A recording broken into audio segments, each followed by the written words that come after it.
It's time to blow this scene. Get everybody in the stuff together. Okay, 3, 2, 1, let's jam.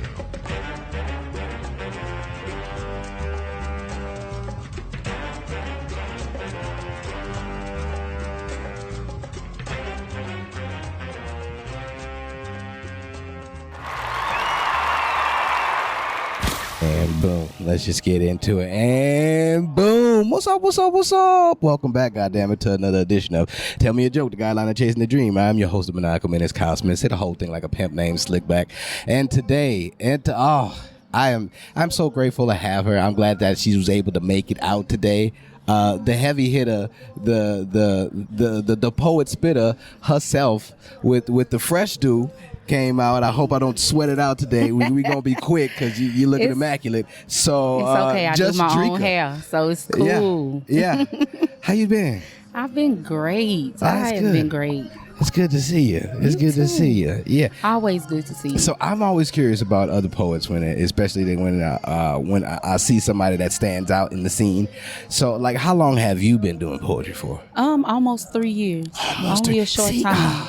I've been another one. writing for a long time, but Yes. I only been performing like almost 3 years. I think it's been 3 years. Wow. Yeah, so where did your inspiration come from? Everything around me. Yeah. Yeah. Like I've always just written about, everything I go through, everything I see. I just write about it. So, like journaling, right? Mm-hmm. And then, one day because I used to perform in high school, like UIL poetry. But that's What's UIL? I don't remember. Okay. I don't remember. But that's what it was called. Like, like with the cause I was in theater arts and stuff like that. Yeah. So we used to perform, and compete with poetry. Mm-hmm. And so but it was always other people's poetry. Yeah. But my main inspiration to be a poet, my mom is one of the dopest poets I know. Oh yeah? But she never performed. Yeah. Do you ever try to encourage her to get on stage or to ever perform any of her pieces? No. No. She said no. Just because like my mom she's just not a people's person. Yeah. So it's like, no. I feel that. Yeah. So what did your mom think about like you in performing? Has she seen you perform yet? Yeah. Well, she Yeah. hasn't seen me perform in person, but Oh, really? She watches the videos. Oh, okay. Yeah. Do you got one of those mamas that's like, look at my baby? Look, she goes everywhere. Oh my Yeah. goodness! Like, well, not everywhere. Like, but she's just very proud, because she's known like my passion for poetry. Yeah. All my life, and so to just see me step out of my comfort zone because I'm also, I know it looks like I'm a people person, but I really don't like people. Yeah, I'm the same way. I love people, but I don't like people. I like to be secluded.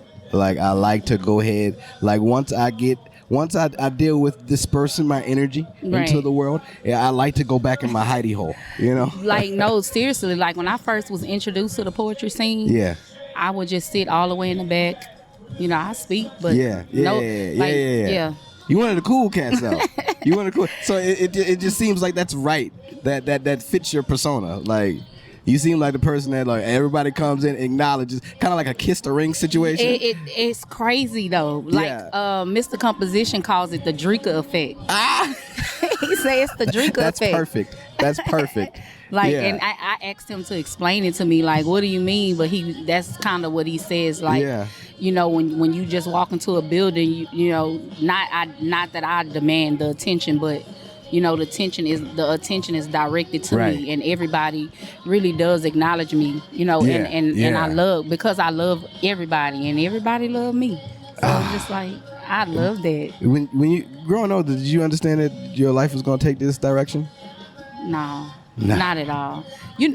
Because growing up, I was bad as hell. Yeah. I was bad as hell. I terrorized all my teachers. Yeah. And one of my teachers always told me, you ain't gonna amount to nothing, Yeah. And so, when people speak that into a child for a long time, they start to believe that. Yeah. So it's like, for a while, I really believed it. Yeah. Yeah. I've growing older, I've always it was always positive on my end. So it never like it seems like I have the opposite effect of things. Like things ain't gonna work out for me because it's been too positive. Right. I'm like, ain't nobody shot me down yet. I ain't had nobody shit on me. I rarely have any haters. I'm like, what's going on? You know, Yeah. it's just you know, but I do give out the energy to it. I don't want that to happen. Yeah. But it seems like if it doesn't ever happen, then nothing's gonna happen with me since I haven't been through a struggle. Yeah. But although time is a struggle, so My goodness. yes, Time is definitely a struggle. I definitely to think about, to sit down and actually fathom how this was supposed to turn out, how this is turning out. It hurts my head because it's we do something that's of the unknown. Right. But like we continue to put ourselves through the struggle just because we love it, and it's like trust in the process. Yeah. What gets you through it? My family, just and the encouragement of others, you know, because like when I first started even doing poetry, like I was like I regretted it at first. Really? Like, ooh, I just want to go back to being a consumer. Like, I just want to be an audience member. Like, that's how I felt about it at first. Yeah. Like, you know, but then, you know, the turnout of the embrace, because the people that I expected to embrace me as a poet, they didn't necessarily embrace me. Yeah. And so the acceptance that I was seeking from certain people, I didn't get it. So it was discouraging. Yeah. So that's why I make myself, you know, just open to new poets, and I support new poets, and that's really a part of what Poet Now Loading is, you know. Yeah. And so like I make it my destiny and my duty, to make sure that, you know, we embrace the new people, because who's gonna have a voice after us if we don't? Right. Everything isn't a competition, and a lot of Right. people see new poets as competition. Yeah. And they have a voice just like you do. They have a story to tell just as well as you do. Right. You know, so it's like, you know, embrace them. That's a hell of a message Yeah. right there. Embrace. Yeah. I like the difference between this poetry scene and the comedy scene. Like with the comedy scene, it's like everything, like people don't understand that message at all. Yeah. Like it's always going to be competition because somebody wants to be where the other person is at. Yeah. But when it comes to this poetry scene, it seems like they get it more than anything, just because like they're more of a thoughtful bunch. Right. Just because we understand where things can go, because the poetry scene, it is booming out here. Like it is. I love it here. The pop off is ridiculous. It's like I'm back in a comedy scene that's just starting to like flourish, but it's with poetry. Like you can damn near get or go up and do poetry any day of the week, and they also infuse it with comedy. So like the two are merging, so it can be something like that's well known. But Houston. Oh my God, Houston is goddamn killing it when it comes to. Houston is community. the place to be. It is a great It's the place community. to be for poetry, for just the arts. Yes. Like the culture of poetry here is just it's just immaculate. Like, Yeah. you know, and I'm not tooting our own horn, but I am. Toot that thing. You know, Toot that thing. Toot, toot. Toot, toot. The little engine that could. You know. Major pain, that motherfucker. I definitely. I felt welcomed as soon as I got here, just because, like, being different in a scene to where like it's not something from the norm that people normally see. Yeah. So it's just like how I'm gonna be accepted when I cross over here, like, cause I do feel like a gesture coming from the other side, like a wolf in sheep's clothing. Like, let me sneak into this little community and see what's going on. So you know what's going on over there? Yeah. I'm out here on the prowl and just to get some stage time. So but like being in it for so long now, like it feels like, oh, this is what I should have done always. Like it's like once you get used to it, you know, like for me, the stage just feels like home, you know, and they say there's no place like home. So it's like once you get used to it, you know, and you just shut out the just the negativity, you know, that can come along with any type of, you know what I'm saying, thing that you decide to do, right? It's always going to be somebody being negative on the side, you know?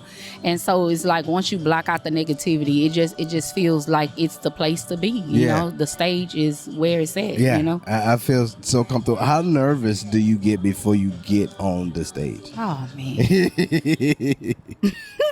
Listen, I am always nervous. Like it's not a day that like I'm always nervous. Like my knees are always buckling. Yeah. Like, and y'all don't get to looking at my knees, but I think we got a better shot to it. We're just chest height. Nah, I'm just saying, when y'all see this, the next time y'all see me perform, don't stare at my knees. But knee staring. But yeah, I always tell Courtney, I be like, oh, I was shaking like a hoe in church. I got the shivers because I didn't pray before I came in today. I'm always nervous. But I don't remember the poet that said it to me, but a poet told me, like, the nervousness just means that you care. Yeah. And, that's nice. Yeah, and you know, and I get nervous even more so when people say I'm a vet, cause who? 'Cause who? 3 years in, you know, vet status already. Yeah, vet Come on status. now. That's crazy. There you go. God. Yeah, that's like crazy. Most of the people that I've had on here, like I was astounded by like, cause the level of product that you put out, it seems like you have been doing it for at least 6 to 7 or close to 10 years, right? You know, but when you finally ask the question and then you hear it, it's like looking at a black person thinking that they're 23, but they're really like 48, and it's like, oh shit. Yeah. Damn, I didn't know that. I get that with my age too. Yeah. You know? Yeah. I get that with my age too. Like I tell people I got grown kids, they be like, girl, go on. Like, you know. So yeah, it's the same thing, you know. Yeah, I was getting that last night. I was telling everybody how old I was, and people were like, "Wait, what? You're like way older than me?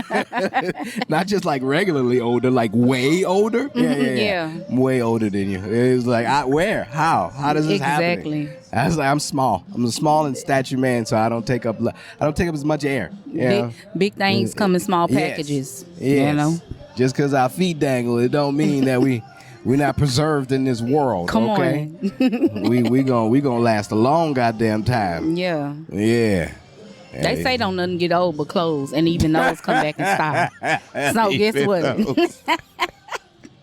Oh no, I love it. Yeah, it makes me feel like I was sitting next to my grandma for a second just now. I know. It's like, yes, ma'am. They say I got old soul. Yeah. I feel that. You know, I felt comfortable just now. Felt swaddled in a shawl. You know. Yeah, good times, man. My grandma had sucklefish. That's what that reminds me of. Got that Benjamin Buttons. Yeah, definitely. We aging in opposite directions. Right. I love it. Yeah, it's no telling like where this leads, but where do you want this to go eventually? Because this is what it is now. You're sticking to it forever. There's no stopping. Right. The grind. Because even when I say I'm done. Of an artist. Yeah. So like I just said earlier, I'm really just trusting the process. Yeah. You know, of course, you know, we all, you know, hope and pray that our dream, that our talent, you know, takes us somewhere far and takes us somewhere big. Yeah. Right. But for me, it's a blessing for somebody in London to even know my name. Oh, come on. You know, like you know me. You know what I'm saying? Right. So that in itself is a blessing, you know, and so like when we get up and perform, we just never know what moment, right? And it's good that we push ourselves to always do our best anytime we hit the stage, because you just never know what moment may be your viral moment. Yeah. Have you ever ran into somebody randomly in the street and have them repeat one of your pieces to you? Nah, for real, because it's like, just I goddamn tired of it. No, it just be that, you know, you see somebody and they, especially Tom Hills, they say Tom Hills, you know, or they, you know, they hit you with they hit a song come on and then somebody look at you and be like, no, the fuck you don't. Like, it's just like, oh my God, like, let it go.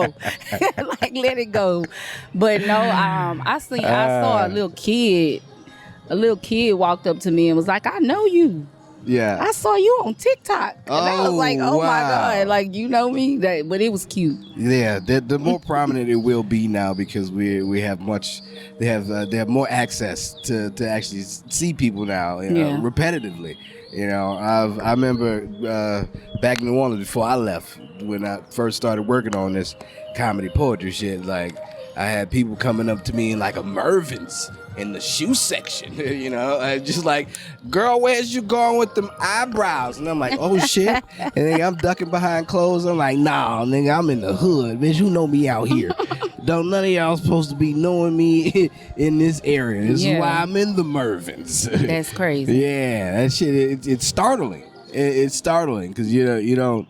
Yeah, because it's something so particular that you know that you've crafted, and it's just like, who else? Who only a select few people have seen this. Like, right.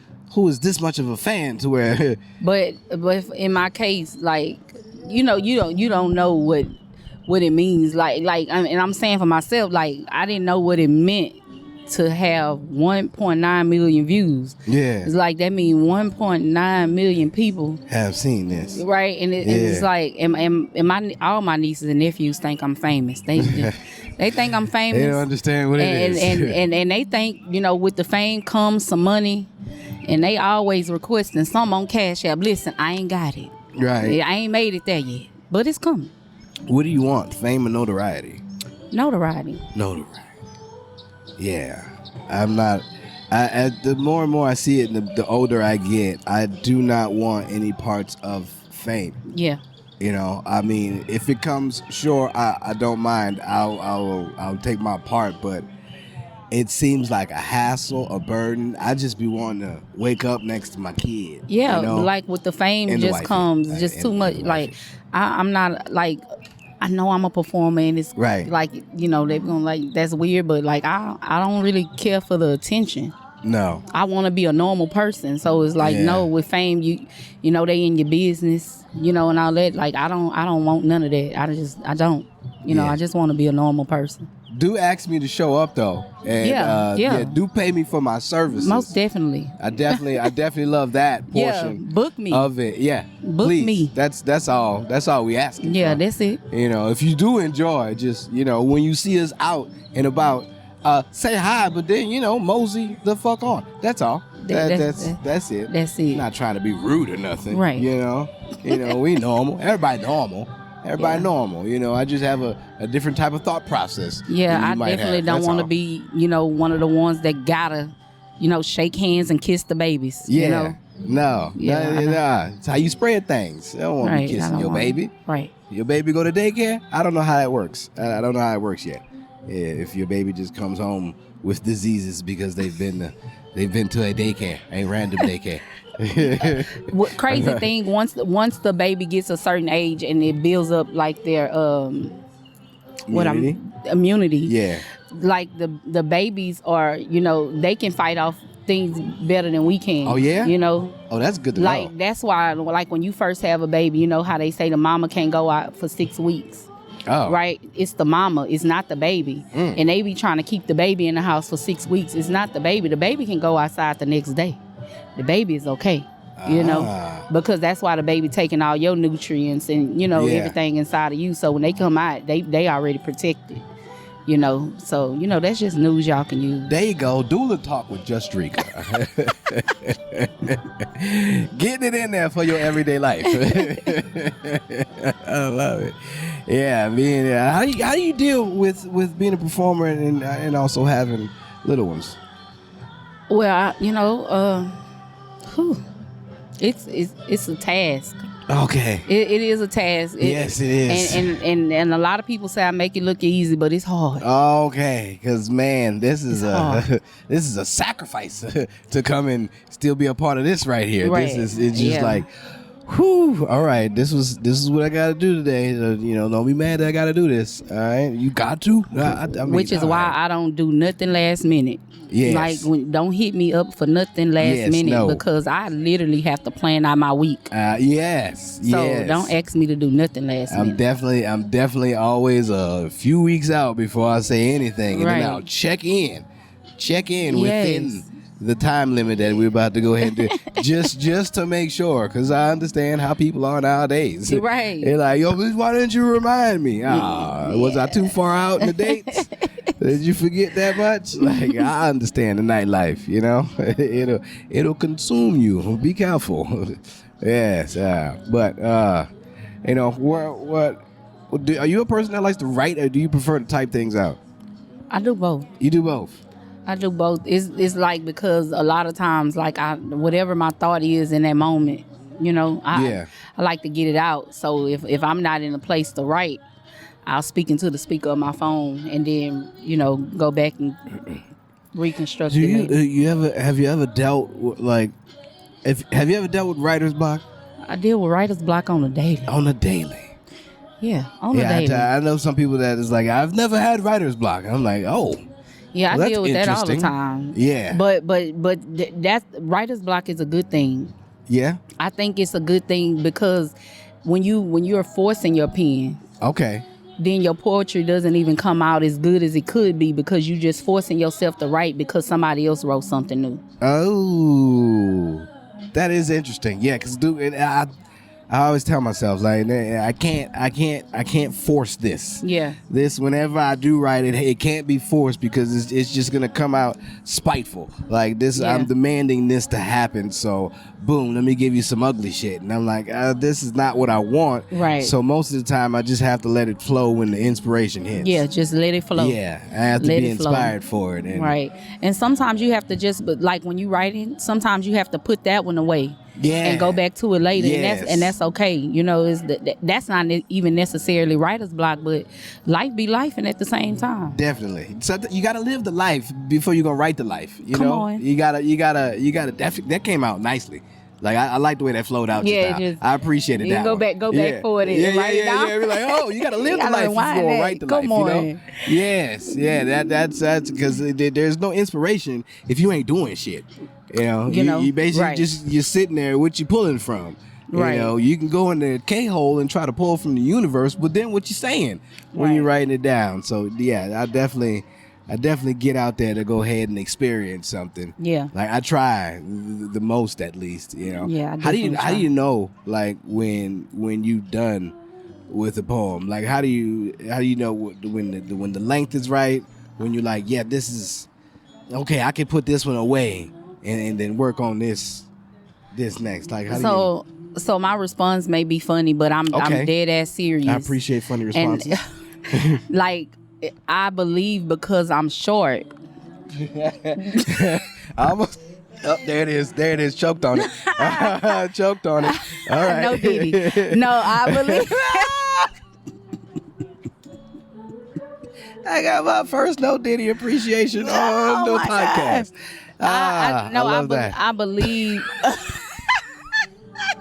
That was quick. That was really quick, Dricka. I know rapid response. No. I really no. I truly believe that because I'm short. Yeah. I can't write. Long pieces. Like you know what I'm saying. Like that's not even a part of my demeanor. You expect me to write a lengthy piece when I'm not even lengthy my goddamn self. Hey, come on now. Like, come on now. Yeah, all my poems are short and to the point. I say I've only got so much energy in me, and this is the capacity of what y'all like to listen to anyway.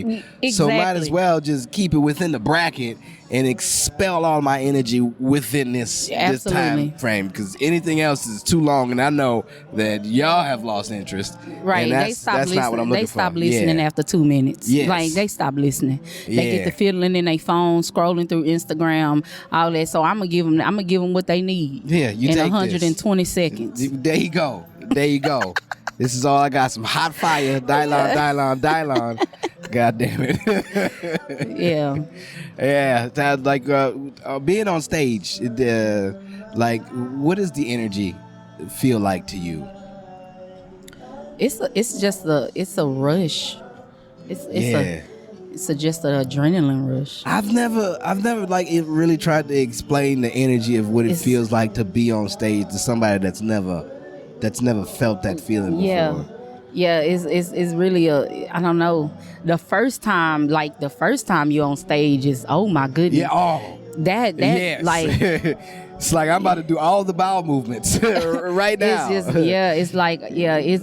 a different feeling, but it's also a great feeling. Like, especially when you walk off a stage and people come up to you and say things like, I needed that, or you spoke my mind, or you know what I'm saying, things like that. It's like, it makes it all worth it. It makes the nerves worth it. It makes shaking like a horn church worth it. It makes it all worth it. That is a great feeling, because you don't expect it to come. You don't assume that that's what's gonna come. Right. You just wrote this and you wanted to express these feelings. Right. And as you express those feelings, that touched somebody else's heart. Yeah. And then it's like, oh, okay, I see what these words is doing. Right. These words is powerful. When they say words are powerful, that is a true thing. Yes. That is. Yeah, it'll break it down. Mm-hmm. And I love it. I love that aspect of being able to expound as a poet, So, like that, the writing process. Where do you like to write at?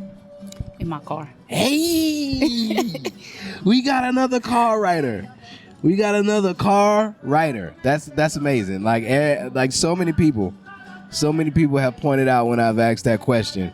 I like to write in my car. I'm like, hey man, that is spot on. We need to have a counter. I need to just go back and see how many people have said in my car. Like in your car with it on, listening to things, or it just in your car, doors shut, quiet. Just parked and quiet. Yeah. Just parked and quiet. Yeah, or like in the middle of the night, like, I think we all have that. Like, sometimes our thoughts are just raging, and you just gotta get up and get it out. Yeah. Like, I love that too. Like, I love enjoy that? I do. It pisses me off, but that's when the best shit comes. Sometimes it do, because you're like, God damn, it's like, but then you realize, like, you're not gonna get no sleep until you get up and write it down. You gotta do it. You gotta do it. So get up, yeah. Yeah. It ain't that's how I wrote time. Oh, yeah? Yeah. Oh, see? That's when the best shit comes. Yeah. That's when the best shit, and that's the shit that I don't forget. Usually, like, I got something, and I'm like, it's like, oh, you better write it down right now, and then it disappears, and I'm like, oh, man, that was the best shit ever. Exactly. I can't believe I lost that. I hate when that happens. Oh, I had so many things that's lost in the wind, and that makes me always think about Kanye. I forgot shit. I forgot worse shit than you ever thought of. That whole little line.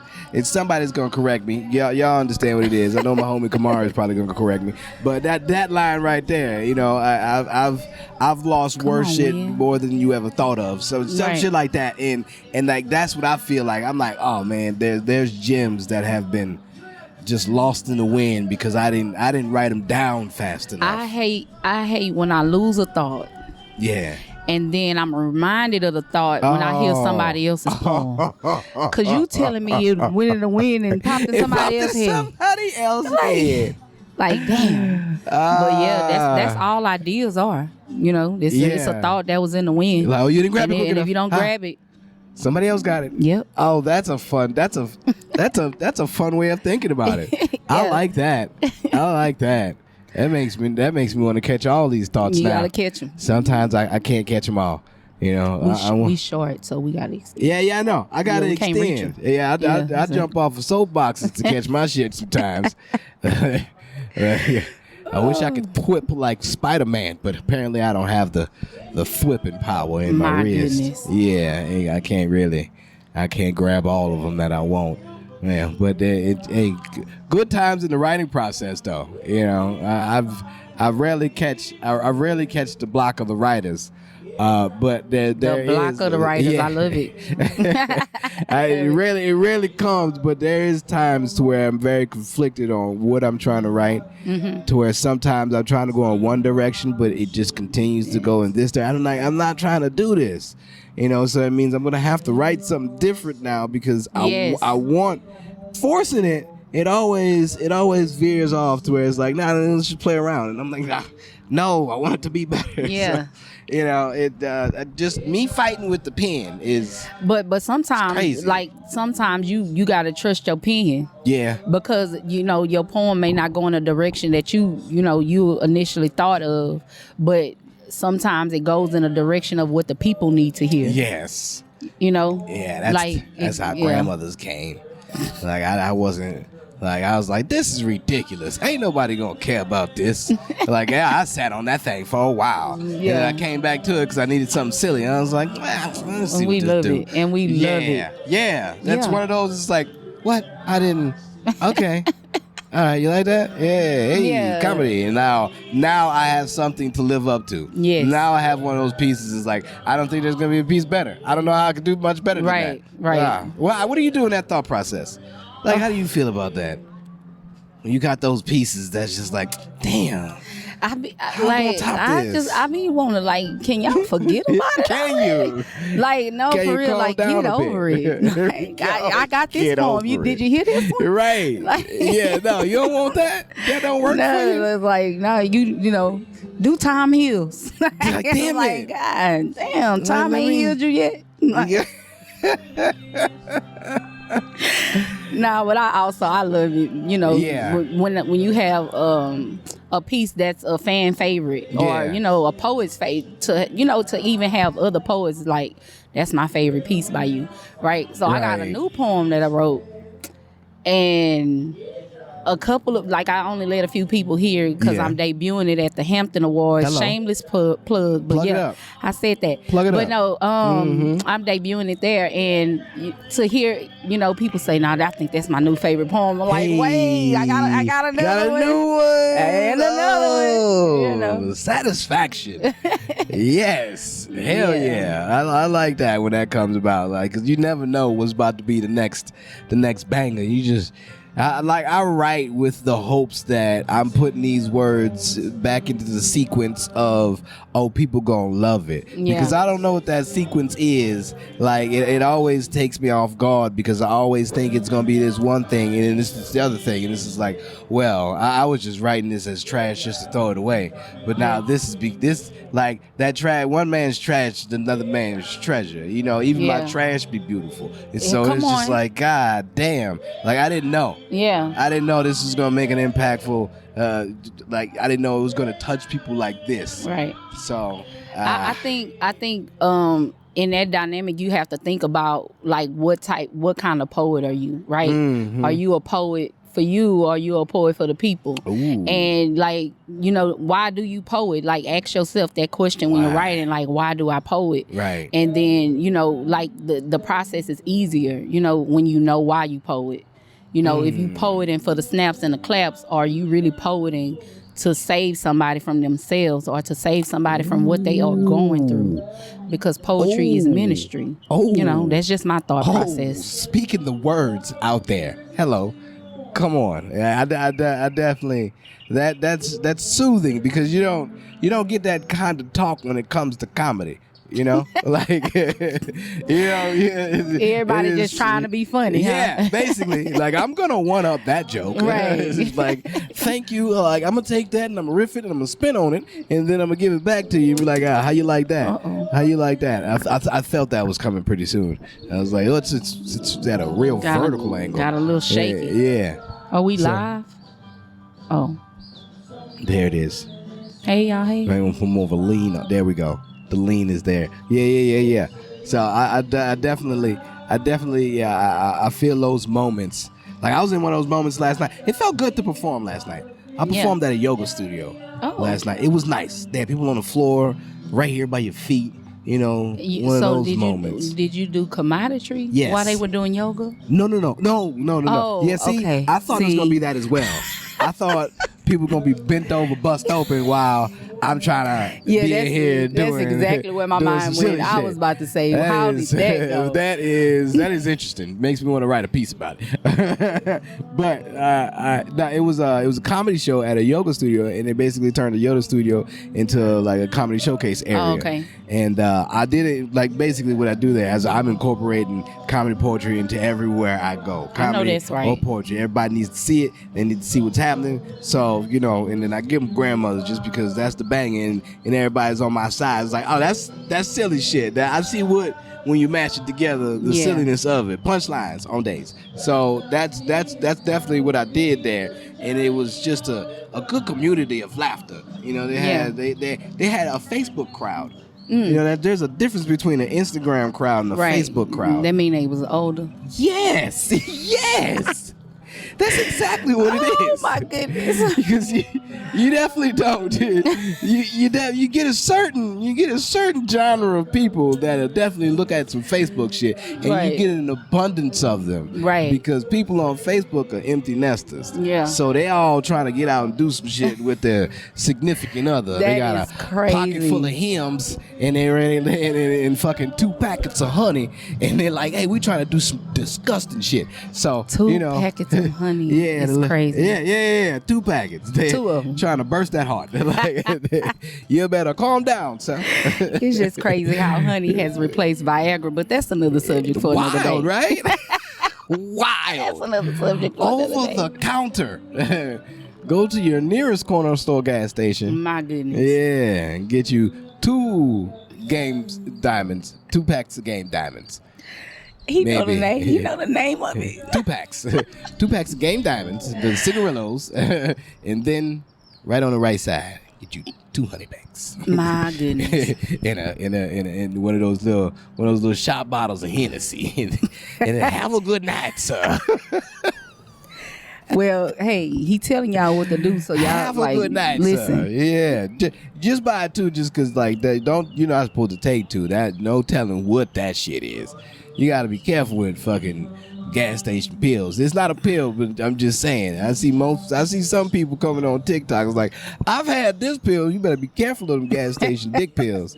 All right, them shit. Pills is crazy. Them shit's there. You don't know what it's doing to your heart. You think this might be your last hurrah. So, don't fuck around. So because they say if you fuck around, you gonna find out. Yeah, you definitely gonna find out. You better do your research, and you think might never get hard again. This might be the last one. Oh my goodness. So hey, I used to dabble. So let everybody know. Be careful. Be careful. I'm just done. Yeah, good times though. Good. We have fun inspirations that we get to pull from anytime. Like right. How often are you inspired to write something? Like how quickly can you pull out a piece? I surprised myself one day. So Poet Now Loading, I think in January we were saying that we want everybody to write like a black piece, and for Martin Luther King Day. Yeah. Right. So everybody in the group was they pen was on fire. Yeah. Their pen was on fire, and I was at work, and everybody was calling me, listen to my piece. I got my piece. Yeah. Listen to my piece. I was like, damn. Oh, that's fun. That's a fun moment. And so like literally, like I clocked out. I went to that parking garage. I sat in my car. Oh, best times. And right I there. birthed Black Woman Be Warrior. Hello. That's a good title. In like 2 hours. Ooh. I was like, come on, pen. Ooh. So no, my group members inspire me a lot. Yeah. Like all the time. All the time. I love them. That's dope. Shout out to PNL. PNL, Poet Now Loaded. Yeah, I have it's always good to have a team. Yeah. Like I've been preaching this for the longest. Because I've always said, it's basically preaching it just to yell at myself. Because I don't necessarily have a team. Right. And nothing like that. I mean, my community is the team. But, when it comes to doing shit like this, there's nobody. And luckily I got the flip screen just so I keep an eye on yourself. On everything. Right. Yeah. That's the only way you can watch what you say. Yeah. Yeah. No, boom, come on. Punch galore. I love it. Tell me a joke. the spontaneousness of it. That's what we need. That's how it works. But yeah, I just like there's no, there's they say there's no I in team, and it's like, yeah, I know. But damn it, I'm trying to turn that I into an E somehow. So it's crazy though. If you write down team, right? You know how they write the little outline letters? Yeah. It's an I and the E. I'm just saying, do it and see. Huh. It's an I in team. I found it.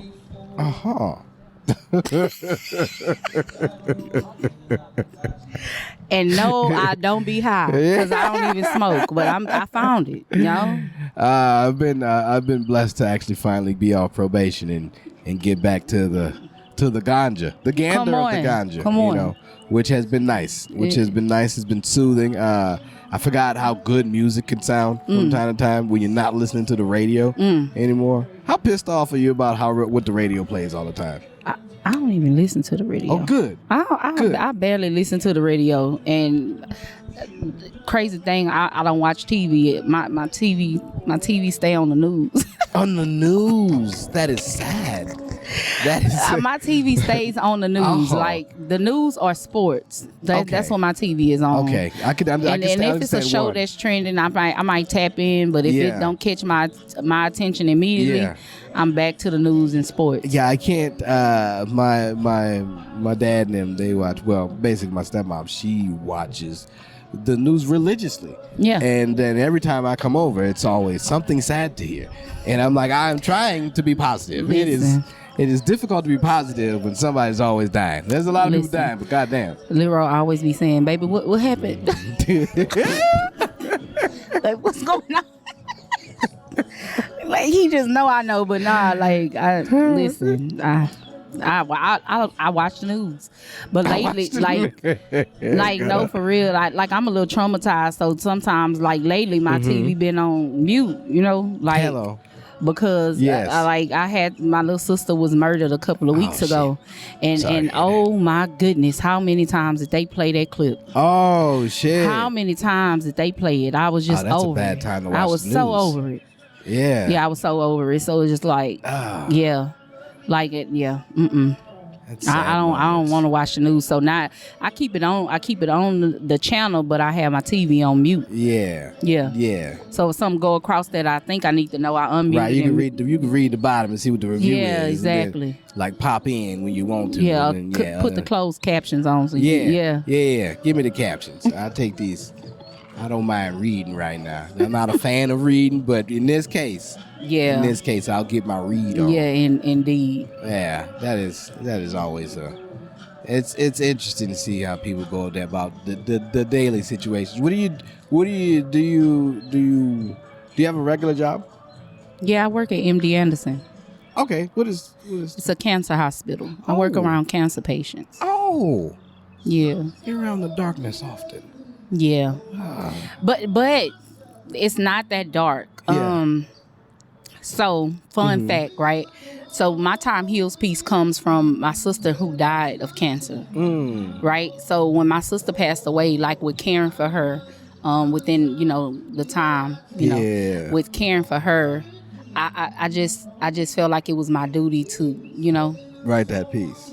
I'm not even a piece, but like to work around those patients to help because and you just really don't know. One of my patients knew me. Yeah? One of my patients knew me. From just watching. She rolled up. I was putting a wristband on and she said, Just Dricka. I looked at her like, hold on. You know and she said, I gotta get you out to Vegas. I was like, she's from Vegas. And that's the thing, like MD Anderson, they care for patients all around the world. Yeah. I see the commercials often. they really international patients, like they care for patients everywhere. Yeah. And those people, like literally they have a hotel connected to the hospital because those people have to stay for months and weeks at a time. So but it's a joy. It's not really a dark place. It's really a joy to help those people. Well, that's good to know. Yeah. I didn't know about the insights. Yeah. It's always nice when you learn something. It's like, this is okay. Well, that's enjoyable. That kind of really warms your heart. To even hear the stories and they talk to you, and then just sometimes you have the same patient for a while. Now, don't it's heartbreaking when you care for the patients and then they cross over. Yeah. That's heartbreaking. But then at the same time, to see them go through the stages and come out, victorious of beating cancer, that's also a joy to witness. Like it's beautiful. I used to work with my auntie. She used to clean houses. She had a cleaning service, and we used to always go to basically like high maintenance, like money areas. Yeah. And so certain the clients that we worked for, some of them had house sitters and such. They had the money to where they can have everything they needed, but they also needed like home care, private care, and that was when because I worked for her for quite some time, for like years. So you would see people like be at a certain stage and then phase to another stage, then phase to another stage, and then they're gone, and then someone else is in that those stages of change is crazy to witness. Yeah, like I witnessed my sister go from being her complete self to over a period of time just turning into like aging, because that's what the chemotherapy and stuff like that it ages the patients. You know what I'm saying? And it changes them so much. And so to watch her just age so fast and to go downhill, and then to beat it, she came up out of it and then went down again, so it's like.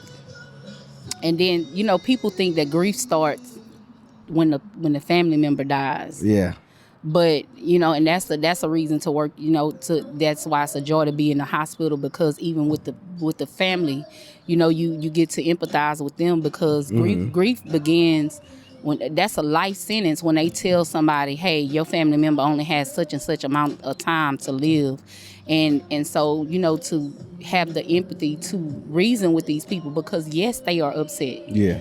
Yes, they are angry. Even the patients. My sister turned so mean. She went from being the sweetest person I know to just being just mean. Yeah. But, it wasn't until I got around those patients I understood, because at first, with my sister, we used to be like, what is wrong with you?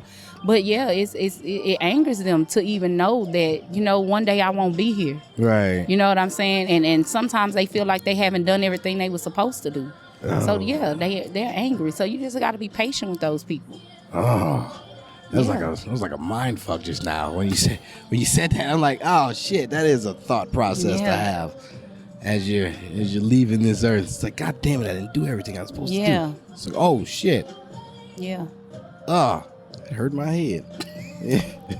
I'm sorry. It's okay. No, that's life though. That's things happen in life, and it's like, hey, that'll give you the inspiration to definitely write about something. I'm one of those people that I like to take from certain things, especially when it comes to be traumatic. I've been trying to flip the trauma into something silly. Yeah. And so I do like to find inspiration in the lesser things in life. Yeah, most definitely. And I think another reason why I'm so comfortable with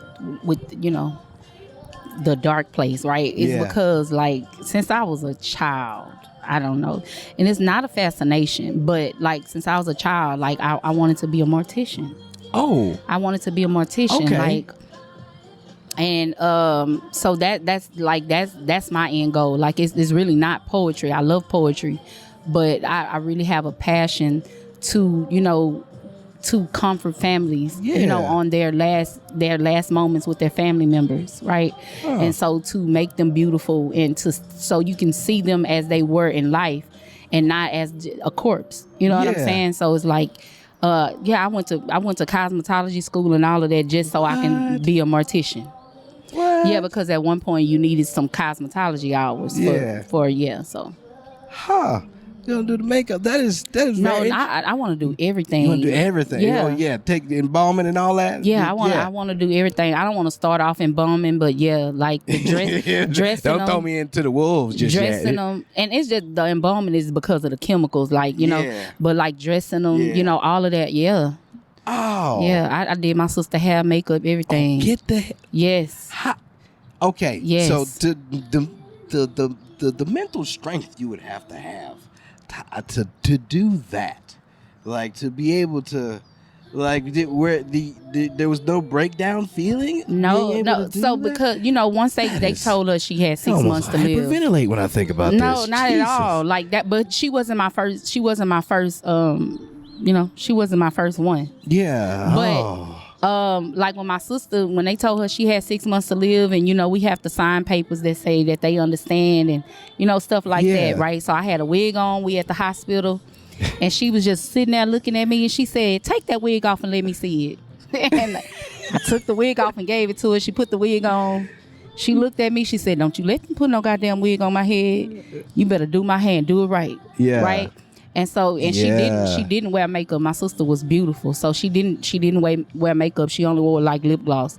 And so when I got to the funeral home to do her hair, and she was laying there with her arms folded, that's all I could hear is, "Bitch, you better do my hair and do it right." Do my hair and do it right. So, no, it was just a calm, and I talked to her the whole time. I talked shit to her like we always talk shit to each other. So it was closure for me. I needed That's it. heartmewarming. That needs to be like on a TLC movie or something. I needed that. That almost made my eyes well up. That was nice. I appreciate that. That's what's up. Like I haven't had to deal with death in such a sense like that. Yeah, I've been around grandmothers and people that you expect to be passed. Right. I've had a little cousin die, and that one took it out of me. I was like, oh. I thought I was stronger than this. This is these feelings, So I just to be able to hear that you overcome any thought that I would have to think that, oh yeah, this is nothing. This is just like boom, you passed on, but I got you still. My life is a lifetime story. So I've been around death and experienced it in many forms, and it's a strength builder actually. Yeah. Hence why the pen is so clear. Whenever you be right, it's like, I definitely, you can feel where this comes from. There's so much in there, and it's just like, this is powerful. It makes you, it'll break you down in your seat if you ain't ready for Just Dricka. Okay, that's the name is so it stands out itself. Like, where did the name come from? So the name comes from an argument that I had with Nikki the Kid at 7. Okay. So Nikki the Kid, that's my best friend. Yeah. 7, that's my bro. So when I started performing, shout outs. So when they seen that I was really serious about it, right? So we just standing around at a poetry show, and they like, you need a name, and I was like, I don't need no name. It was like, yeah. 7's like, nigga, who fuck you think you is? Everybody got their name from somewhere. Nikki the Kid, Nikki the Go, like Billy, and all that, Billy the Kid, like that or whatever. And I was like, yeah, I don't need no name. Just Dricka. It's fine. Like, but I wasn't saying like just Dricka. I was just saying Dricka by itself. That's perfect. And he looked at Nikki and he said, there go the name. There go the name. Just Dricka. The like, you know what I'm saying? It's like, just Dricka is fine. Origin. Like, yeah. I love a good origin. Yeah. Most of the times I don't know what certain things derive from when they come to me in the extravagant ways I try to promote things. It's like, nigga, what? You gonna stick with that? I guess I have to now. Yeah, so I don't want to be nobody but just Dricka. Just Dricka. That's it. That's all I want to be. That's perfect. Nike, just do it. It's just Dricka. That's it. Yeah, nothing else. You know the name. Hence the logo. The logo. And I'm gonna say this on here. That's not a basketball. That's a microphone. Oh, okay. So I did not steal. Let them know. The logo. Let them know. I made it. That's a girl. And that's a microphone. State and claim on what it is. Yeah, goddammit. Exactly. Yes. It was inspiration, but I didn't steal it. Yeah, fuck yeah. Well, you know how we always like to break up the monotony before we go ahead and get out of here. Since this is your first time, you've seen your significant half go through this portion of the game of choices. So now it is your turn, Just Dricka, to play the game of choices. That was fun. I pressed the right button that time. It did the roll through, so that's gonna be good for the audio. Goodness. But to play the game choices, you got 4 choices and 4 options. Okay, you got to be one, raise one, sell one, have relations with the other one, and your options are mermaid, Mogwai, Mexican, and a manatee. All right, be one, raise one, sell one, relations with the other. The fact that I You knew it was coming. I knew it was coming, and I didn't even prepare the answer. Oh my goodness. Okay, wait, cause what's a Mogwai again? Mogwai, Gizmo from Gremlins. Gizmo. Before he get ugly, he's the cute little fluffy thing. Okay, Yeah, I can pull up the Googles for you. So B1. Dr. Google will show us. B1. Yeah, be one, raise one, Raise one. sell one, Sell one. and have relations Have with relations the other with one. one. Well, Yep. so There you go. That's your Mogwai right there. Okay, so Yeah, there it is. B1. Yeah. I would be a Mogwai. You're going to be the Mogwai. I could be the Mogwai. Okay. Because Little legs. I'm cute but vicious. Oh, okay. Yeah. That's Rain that on my works. parade and shit Rain can get ugly. on the parade. You know it because the water. And hey, that's perfect. That's Yeah. perfect. Yeah. That makes me want to kind of be a Mogwai in the sense. I like that one. Okay, so raise one. Yeah. How the hell do you raise a manatee? In the water. Just keep it in the water and feed it like a big old fish. I would say. That's less maintenance because That it is ain't. less maintenance. Yeah, I'm It a raise feeds off that. the Yeah, it ain't. mangroves It's nothing, already. It's nothing like raising children. It's easy, so yeah. I do that. Yeah, hey, there you go. I'll Come do on now, that. raise the manatee. Okay, All raise right. the manatee. A Mogwai raising the manatee. Mogwai. And how I'm gonna get wet? You just be careful of the water. Just gotta be careful. Step back, tell them not to splash as Yeah, much. something. Yeah, okay. Yeah. That's Or you can sandy cheeks it and get in the bubble. That's gonna be an ugly situation. It will. Okay, and be one, raise one, Sell one. sell one. Sell one and then relations. Whichever one you want to take. What I got left? You got a mermaid and a Mexican. Let me.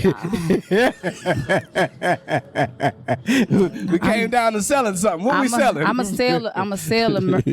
mermaid. Okay. I'm gonna sell the mermaid just because pussycat sells. You know, that's just that. Pussycat sells. Yeah, Yeah, it does. catfish, whatever you want to call it, it sells. Fresh tuna. Right, it sells. So you know, I'm gonna make some money off of it. You know, and it's gonna be more than $40. So yeah, we're gonna sell a mermaid. And since I already got a lot of kids, I'm just fuck the mess. There you go.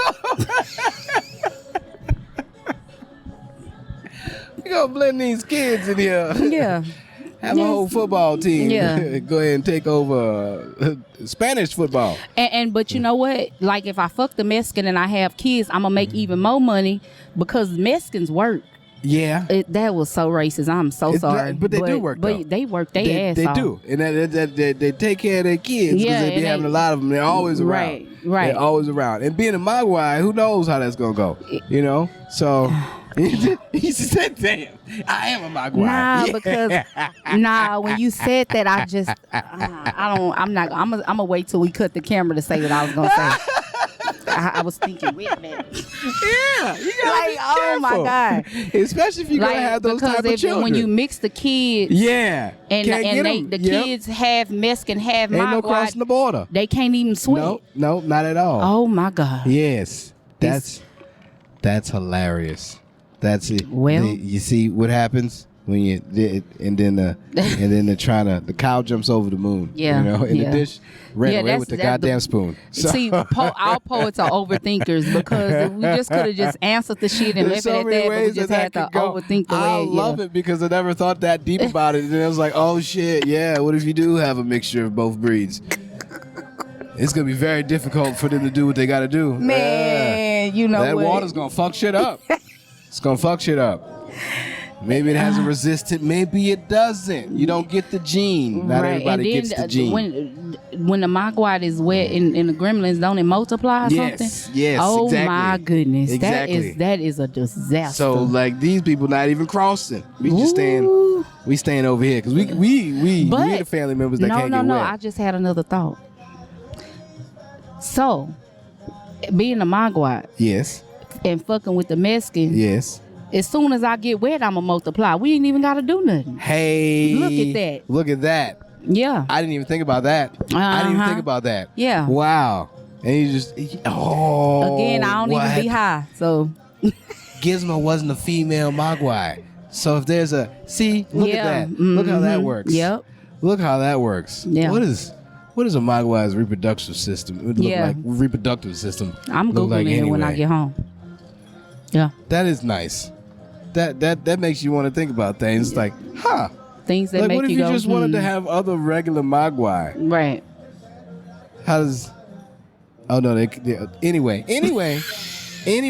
What the fuck ever had me think about dumb shit just now? You know, we don't need it. We was about to go on a tangent on some random dumb shit. It's like, hold on, let's keep this one for just. Oh my God. I saw where that was going. Cover your ears, children. All right. Yeah, just skip that part. Yes, Dricka. Let everybody know where they can follow you at. Follow me on Instagram at Just Dricka. Just Dricka. Like Just you can Dricka. spell just and don't spell my name with an E because that's not me. No. Dricka. There you go. Right? Yeah. Some people don't know how to spell. Right. Yeah. And then also follow me at Poet Now Loading. You know, of course. You know, co-founder. Definitely. Follow me there. And I got a TikTok now. Yeah. I'm still learning it, but I have a TikTok and it's crazy because Jumping in the whenever game. I post on TikTok, listen. Yeah. What? It goes wild. Wow. That's awesome. Yeah, I love awesome. it. It's sad to see them go. What is fucking TikTok is something else. It is. They say they deleting it. it. A curse. They're deleting it soon. They have a lot of knowledge on some random shit. Yeah. It is, you thought you had YouTube scholars. YouTube Academy ain't got nothing on TikTok University. What? Come on. TikTok is like community college. You're only going to be there for 2 years. You're going to get buku knowledge. Buku knowledge. I love that. YouTube will be a 4-year. TikTok will be a 2-year community. That's fun to think about. There you go. Skip the game of choices. Think about that for a little bit. Come on. Yes. Oh, this has been great. Until next time, Dricka. Okay. Because this is. I have to do many more of these, just because things get hashed out. You talk about certain things. You brought me down to a level to where I wasn't prepared to go to today, and then you brought me back up with silly shit, and it's like. The life I get to live when I get to talk to other like-minded people that are some of my favorite people. Yes, indeed. Until next time, goddammit, this has been Tell Me a Joke, the guideline of chasing your dream. I've been your host, Maniacal, Menace, Kyle Smith. Say the whole thing like a pimp named Slickback, and keep dreaming, jokers. Woo-hoo.